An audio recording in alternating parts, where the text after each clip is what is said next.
91 से लेकर 2015 तक मदन लाल खुराना जी मुख्यमंत्री रहे, फिर साहिब सिंह वर्मा बने, फिर थोड़े समय के लिए स्वर्गीय सुषमा स्वराज जी बनी, फिर थोड़े शीला दीक्षित जी बनी, मगर किसी से केंद्र सरकार से झगड़ा नहीं हुआ, किसी को नहीं हुआ, क्योंकि सब लोग विकास करना चाहते थे, सब पावर लेना नहीं चाहते थे। मान्यवर, उस वक्त कई बार कांग्रेस की सरकार थी और हमारी सरकार ऊपर रही, कई बार हमारी सरकार नीचे थी, ऊपर कांग्रेस की सरकार रही। ट्रांसफर पोस्टिंग के लिए कभी झगड़ा नहीं हुआ। उस वक्त यही व्यवस्था से निर्णय होते थे और किसी मुख्यमंत्री को कोई तकलीफ नहीं थी। मगर 2015 में एक आंदोलन के आधार पर बनी हुई सरकार है और फिर जो बताया कई सदस्यों ने कि केंद्र सरकार पावर हाथ में लेना चाहती है, भैया केंद्र सरकार को पावर हाथ में लेने की जरूरत नहीं है।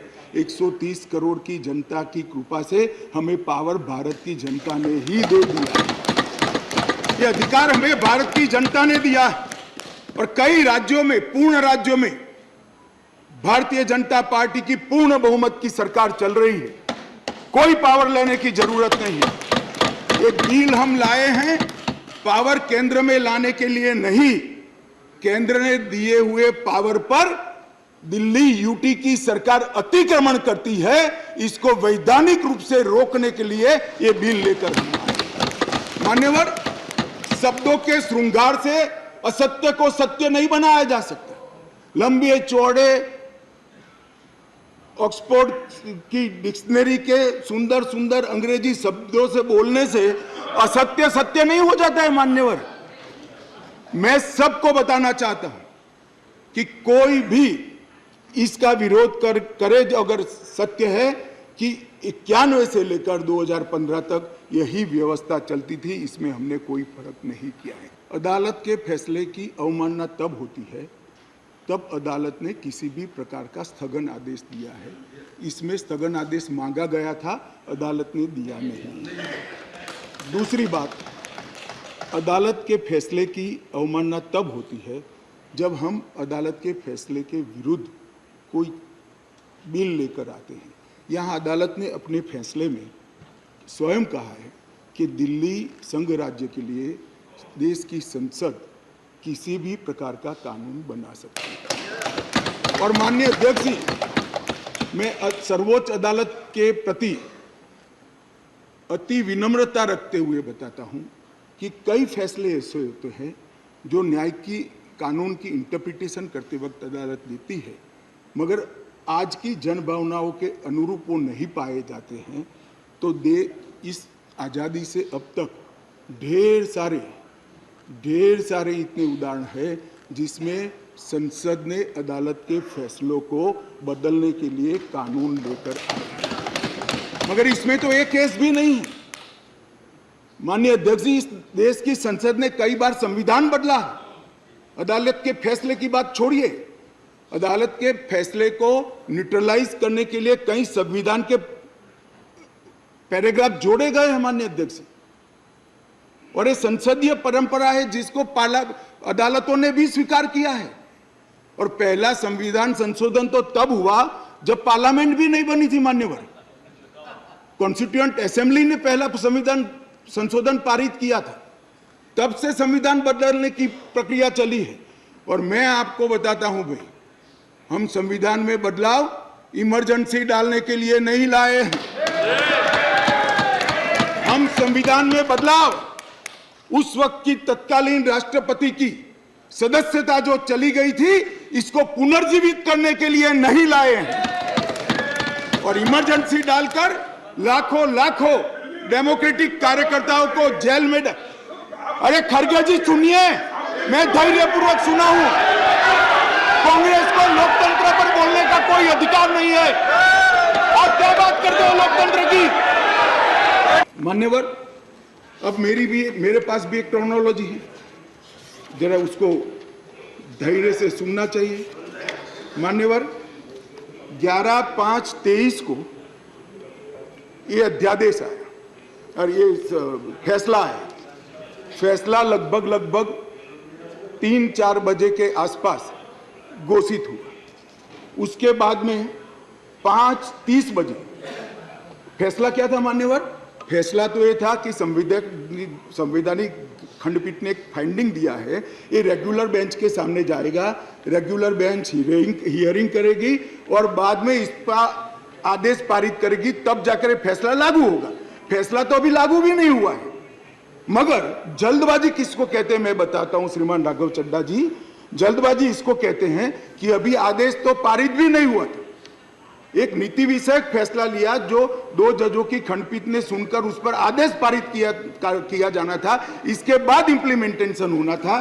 11/5 को शाम को 5:30 बजे एक नोट सर्कुलेट कर दिया गया कि आज 5:30 बजे तक पात्र अधिकारियों की सूची के साथ जो इस पद पर तैनात हो सके, सचिव सेवाओं के मतलब सेक्रेटरी सर्विस के लिए एक नोट प्रस्तुत किया गया।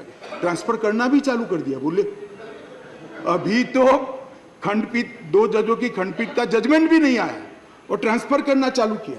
सोशल मीडिया में घोषणा कर दी, अभी तो एप्लीकेशन मंगाई, नोट मंगाया है, सोशल मीडिया पर कह दिया श्री आशिक माधवराव मोरे को बदल दिया गया। कैसे बदलोगे भाई, कैसे बदलोगे मान्यवर? और इसके आगे मैं जाना चाहता हूं। इसके बाद सतर्कता विभाग विजिलेंस के मिनिस्टर ने सभी सहायक निर्देशकों को आदेश दे दिया कि विशेष सचिव सतर्कता को रिपोर्ट न करिए, उनको डायरेक्ट रिपोर्ट करिए। अब जो एडमिनिस्ट्रेशन मुझे समझाते थे, मैं उनको समझाना चाहता हूं, डायरेक्ट जॉइंट डायरेक्टर लेवल का ऑफिसर सीधा मंत्री को रिपोर्ट करे, ऐसा कैसे हो सकता है भाई? कैसे हो सकता है? ये एडमिनिस्ट्रेशन है क्या? किसके साथ में खड़े रहे हो? जवाब देना पड़ा दिल्ली की जनता को भाई मान्यवर। इसके बाद सतर्कता विभाग के मंत्री जी ने आदेश दे दिया 13 तारीख को कि मैन्युअल के पैरा 2.22 के उल्लंघन किया, जिसमें विजिलेंस सेटअप के कार्यबल सीवीओ के परामर्श से संगठन के प्रमुख संगठन में प्रभावी सतर्कता प्रबंधन के लिए कार्यबल तैनात करने के निर्देश बनाने के लिए सूचना कर दी। अब मुझे ये समझ नहीं आता है, अभी तो संवैधानिक खंडपीठ ने खंडपीठ को आदेश भेजा है, इंटरप्रिटेशन भेजा है, इस पर खंडपीठ ने 2 जजों की खंडपीठ ने सुनवाई करनी है और फिर जजमेंट देना है। यहाँ पूरा इम्प्लीमेंटेशन कर दिया। मगर विश्व में कोई भी विज्ञान का नियम है, कोई भी चीज अकारण नहीं होती। ये विजिलेंस विभाग को ही क्यों टारगेट बनाया गया? ट्रांसपोर्ट को नहीं बनाया गया, सफाई को नहीं बनाया गया, जल बोर्ड को नहीं बनाया गया, जल विभाग को नहीं बनाया गया, मान्यवर रोड एंड बिल्डिंग को नहीं बनाया गया, सोशल वेलफेयर को नहीं बनाया। ये सारे शासन के साथ जुड़े हुए भी नहीं है क्या? ये किसी में जल्दी नहीं हुई, सिर्फ विजिलेंस में हुई। अब मैं इस कारण बताना चाहता हूं कि सदन में विजिलेंस में क्यों जल्दी हुई मान्यवर। इसके अंदर आबकारी घोटाले की, शराब घोटाले की फाइल विजिलेंस में पड़ी थी। इसलिए मान्यवर आधी रात को विजिलेंस डिपार्टमेंट खोलकर फाइलों की हेराफेरी करने की फरियाद दिल्ली पुलिस को मिली है मान्यवर। केशव राव जी कहते थे हम तो ना इनके साथ है ना उनके साथ है, ना आपसे जुड़ाव है ना उनसे जुड़ा है। बीआरएस वालों का भी इस शराब घोटाले के साथ आप पार्टी के साथ जुड़ाव है, इसीलिए आप वहां बैठे हो मान्यवर। मैं कहता हूं शीश महल में क्या असंसदीय है, चर्चा करें जरा खड़े होकर। वैसे ही व्यवधान करने के लिए खड़े हो जाते हैं, जरा समझाइए।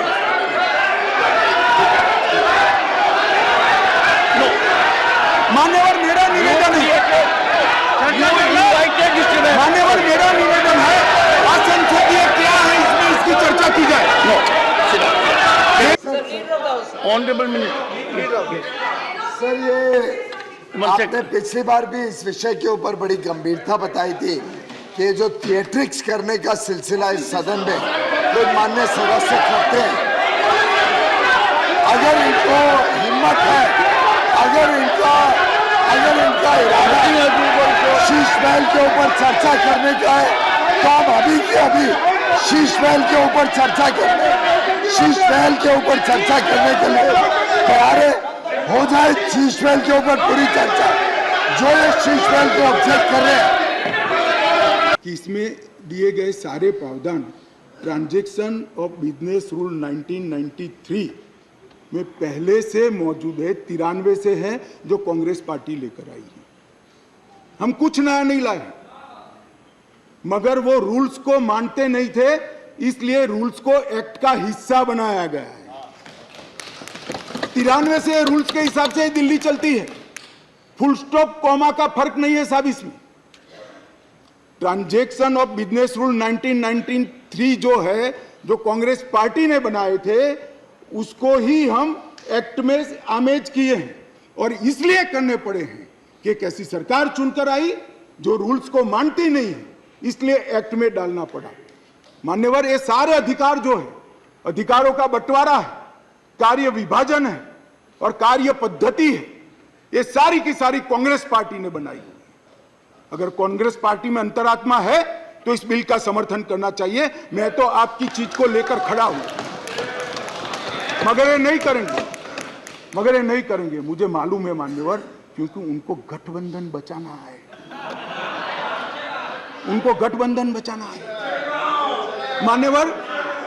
मान्यवर, मैं आपको बताना चाहता हूं, ये आप पार्टी का जन्म ही कांग्रेस का विरोध कर हुआ। लगभग 3 टन जितनी गाली कांग्रेस की सरकार को बोले और बोलकर सरकार में आए, और आज अनधिकृत अधिकार प्राप्त करने के लिए कांग्रेस का समर्थन ले रहे हैं। और कांग्रेस वालों को भी ठीक है, चलो हमारा गठबंधन बढ़े। भाई, मैं बताना चाहता हूं खड़गे साहब, जैसे ही आज शाम को ये बिल खत्म हुआ, पारित हुआ, केजरीवाल जी पलट जाएंगे, ठेंगा दिखाएंगे और कुछ नहीं होने वाला। तो उनका लक्ष्य हम नहीं है, कांग्रेस पार्टी है। जरा इनका चुनावी इतिहास देखिए, उनका लक्ष्य आप हो, वो आपको नहीं छोड़ेंगे। खैर, वो आपको देखना है। माननीय अध्यक्ष जी, ये सारे लोग सिद्धांतों की मुझे दुहाई दे रहे थे। मैं पूछना चाहता हूं, तृणमूल कांग्रेस और कम्युनिस्ट पार्टी आज एक मंच पर है, किस सिद्धांत के तहत है? जरा बताइए तो मुझे, किस सिद्धांत के तहत है? पूरा जीवन एक तृणमूल कांग्रेस पार्टी का जन्म ही कम्युनिस्टों का विरोध करते हुए हुआ है। कांग्रेस पार्टी से वो इसलिए अलग हुए कि नरसिम्हा राव जी ने कम्युनिस्ट पार्टी से हाथ मिला लिए और आज सत्ता प्राप्त करने के लिए वो इनके साथ बैठे। एक कांग्रेस पार्टी और कम्युनिस्ट पार्टी केरल में तो यूडीएफ एलडीएफ कर एक दूसरे की जान लेने पर आमादा है और वहां इलू कर रहे हैं। माननीय अध्यक्ष जी, ये जनता दल, ये जेडीएस, माननीय अध्यक्ष जी, जेडीएस, ये नीतीश कुमार जी है। जेडीयू, ये नीतीश कुमार जी है, जिनकी राजनीति चारा घोटाले का विरोध कर हुई। इनके राष्ट्रीय अध्यक्ष लल्लन सिंह जी कहते थे, मैं पान का बनवारी बन जाऊंगा मगर कांग्रेस पार्टी के साथ नहीं जाऊंगा, लालू के साथ नहीं जाऊंगा। 2 सदस्यों ने मेरी पार्टी का उल्लेख देकर कहा कि मेरी पार्टी का आजादी के आंदोलन में कोई इतिहास नहीं है, हिस्सा नहीं।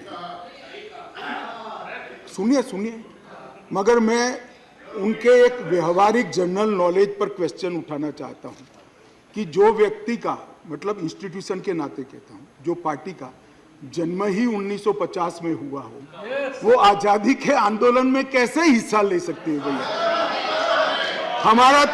हमारी पार्टी का जन्म ही 1950 में हुआ, हम कैसे आजादी का आंदोलन लड़ेंगे? मान्यवर, मगर कई ऐसे हमारे फाउंडर मेंबर थे, श्यामा प्रसाद मुखर्जी से लेकर कई सारे।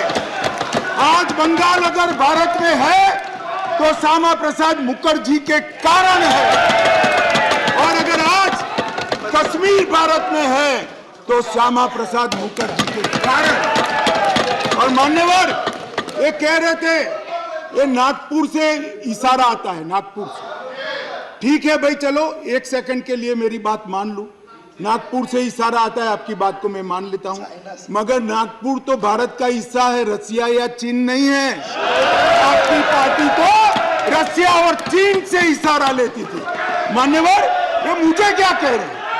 कम्युनिस्ट पार्टी बात कर रही है देशभक्ति की, कम्युनिस्ट पार्टी देशभक्ति की बात कर रही है। मान्यवर, मणिपुर के लिए भी मैंने सदन से पहले ही आपको पत्र लिखा है कि मणिपुर के लिए चर्चा के लिए मैं तैयार हूं। आज भी कहता हूं, अभी 11 तारीख बाकी है, हमें कुछ छिपाना नहीं है, छुपाना आपको है जो चर्चा होने नहीं देते हो, आपको छुपाना है।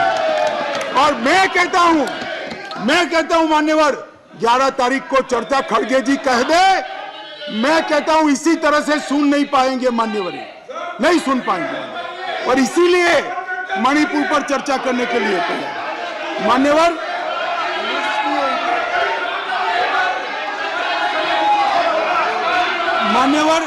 उनको मालूम है कि बिजनेस एडवाइजरी कमेटी समय तय करती है। मैं अभी देश की जनता के सामने कहता हूं, 11 तारीख को, एक सेकंड, मैंने सुन लिया, बैठिए। मान्यवर, मैं सदन के सामने स्पष्टता करना चाहता हूं, ये चर्चा वो 267 के तहत चाहते हैं। एक सेकंड, बैठ जाओ। 267 के तहत चाहते हैं, जिसमें मतदान का प्रावधान है। मान्यवर, ये प्रावधान क्यों बना है? जब कोई सरकार बजट के तुरंत बाद अल्पमत में आ जाए और कोई बिल ही न लाए, तो राज्यसभा में अविश्वास की दरखास्त का कोई प्रोविजन नहीं है, तो राज्यसभा में वोटिंग के साथ चर्चा हो, इसलिए रूल्स लाया गया है। यहाँ तो हम हर रोज बिल लेकर आते हैं, भाई गिरा दो बिल, बहुमत है, ये बिल गिरा दो, लो ये बिल ही गिरा दो, ये बिल गिरा दो। मान्यवर, मुझे बताइए, देश की जनता देख रही है, क्या हासिल है वोटिंग से? क्या हासिल है? सवाल आप मणिपुर की स्थिति, मणिपुर की चिंता और सरकार ने उठाए गए कदम पर चर्चा करने चाहते हैं, या वोटिंग से शो ऑफ स्ट्रेंथ करना चाहते हैं? और वोटिंग से शो ऑफ स्ट्रेंथ करनी है तो भी हम डरते नहीं है, इसी बिल में कर लीजिए, अभी दूध का दूध और पानी का पानी। मान्यवर, 11 तारीख को चर्चा के लिए खड़गे साहब हाँ बोल दे, मैं सदन में चर्चा के लिए तैयार हूं। बहुत गंभीर व्यवस्था का प्रश्न है। ये दोनों सम्माननीय सदस्य कह रहे हैं, मान्यवर, ये दोनों सम्माननीय सदस्य कह रहे हैं कि इन्होंने ये मोशन को साइन नहीं किया। अब ये जांच का विषय है कि ये मोशन कैसे साइन हुआ, और राघव चड्ढा जी ने इसको मूव किया है। मान्यवर, इनका सिग्नेचर किसने किया है, ये जांच का विषय है। मान्यवर, ऐसे नहीं चलता है। मान्यवर, अब ये मामला सिर्फ दिल्ली सरकार में फर्जी पड़ने का नहीं है, ये सदन के अंदर फर्जी पड़ने का मामला है। मान्यवर, ऐसा कैसे चलता है? मान्यवर, मेरा आपसे निवेदन है कि दोनों सदस्यों का स्टेटमेंट रिकॉर्ड पर लिया जाए अभी, और बाद में इसकी जांच की जाए कि ये कैसे हुआ। मान्यवर, ये साथ में क्यों आए हैं? ये साथ में इसलिए आए हैं कि उनको भरोसा है कि अकेले कुछ हो नहीं सकता, इकट्ठा हो जाओ तो कुछ तो कर पाएंगे। मगर मैं आज बताना चाहता हूं मान्यवर, और 5-10 लोगों को जोड़ दो, कुछ नहीं होने वाला है। 24 मई में फिर से नरेंद्र मोदी प्रधानमंत्री। मान्यवर,